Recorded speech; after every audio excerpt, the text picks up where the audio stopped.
Bismillahirrahmanirrahim. Assalamualaikum warahmatullahi wabarakatuh. Nama saya Muhammad Irfan bin Mat Hazmi, nombor metrik A167847. Dan saya akan membentangkan tentang al-amthal dalam hadis, perumpamaan orang mukmin seperti bangunan yang utuh. Saya akan membacakan hadisnya. Haddathana Khalad bin Yahya qala haddathana Sufyan an Abi Burdah bin Abdullah bin Abi Burdah an jaddi an Abi Musa anin Nabi sallallahu alaihi wasallam qala innal mu'min lil mu'min kal bunyan yashuddu ba'dahu ba'dha wa shabbaka asabi'ah.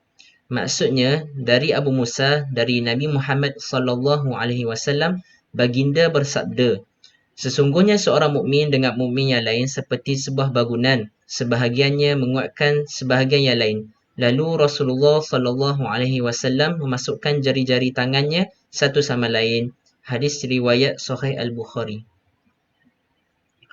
Seterusnya berkenaan dengan syarah hadis tersebut, Imam An-Nawawi ada menyatakan sabda Rasulullah sallallahu alaihi wasallam, mukmin dengan mukmin yang lain itu seperti bangunan yang saling menguatkan antara satu sama lain.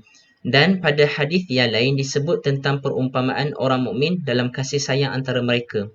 Hadis-hadis ini jelas menunjukkan keagungan hak-hak muslimin di antara satu sama lain, dan hadis-hadis ini juga mendorong mereka untuk saling mengasihi dan saling tolong-menolong dalam semua perkara selain daripada perkara makruh dan perkara yang berdosa.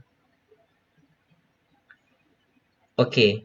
Dalam hadis ini juga terdapat subtopik yang berkaitan, iaitu rahmat merupakan syiar Islam. Rahmat itu merupakan syiar kepada ajaran agama Islam, maka Rasulullah sallallahu alaihi wasallam diutuskan oleh Allah Subhanahu Wa Taala untuk membawa rahmat. Rahmat juga merupakan sifat yang terpenting dalam pembinaan masyarakat Islam, di mana persaudaraan sesama orang Islam hanya dapat direalisasikan apabila wujudnya sifat rahmat dan belas kasihan antara satu sama lain. Melalui sifat tersebut, seseorang itu akan mudah untuk bertolak ansur dengan orang lain, dan keinginan untuk membantu saudara yang berada dalam kesusahan juga akan dapat disemai. Seterusnya, isu semasa berkaitan dengan hadis ini ialah isu berkaitan dengan penindasan kaum.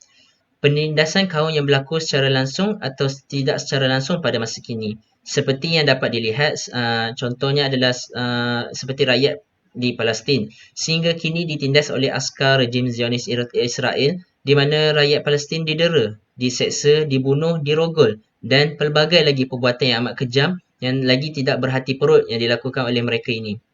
Maka siapa lagi yang hendak diharapkan untuk membantu mereka ini? Tidak lain dan tidak bukan adalah umat Islam itu sendiri, kerana berdasarkan hadis ini jelas dapat difahami bahawa umat Islam itu bersatu, di mana sama-sama jatuh dan sama-sama bangkit demi menegakkan agama Allah Subhanahu Wa Taala, iaitu Islam.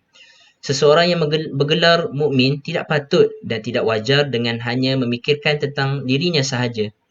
Dia perlulah mengambil berat dan menolong saudara seagamanya ketika mereka berada dalam kesusahan. Malah timbulnya perasaan susah hati dan tidak senang duduk dengan melihatkan orang Islam yang lain ditimpa dalam kesusahan. Seterusnya, dalil Al-Quran yang berkaitan dengan hadis ini ialah A'udzubillahi minasyaitonirrajim.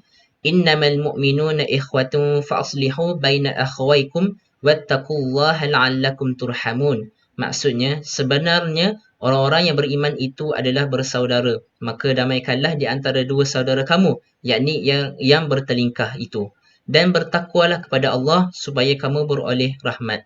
Surah Al-Hujurat ayat ke-10. Seterusnya, tafsiran daripada ayat tersebut didapati oleh Said Qutb yang menyebutkan dalam karyanya Tafsir fi Zilalil Quran.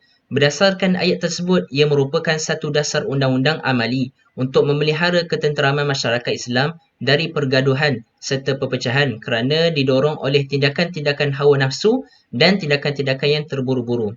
Ia juga merupakan satu dasar umum yang tegas untuk memelihara masyarakat Islam dari berlakunya perpecahan dan untuk menegakkan kebenaran, keadilan dan perdamaian. Semuanya itu dilandaskan di atas dasar takwa kepada Allah Subhanahu Wa Taala dan harapan untuk mendapatkan rahmatnya dengan usaha menegakkan keadilan dan perdamaian. Okey, berdasarkan hadis perumpamaan ini, antara pengajaran yang boleh diambil ialah uslub dakwah di mana berdasarkan daripada perbuatan Rasulullah sallallahu alaihi wasallam, iaitu mempertautkan di antara jari-jari baginda untuk memberi perumpamaan pertautan di antara sebahagian orang-orang yang beriman, memperkuatkan yang lain.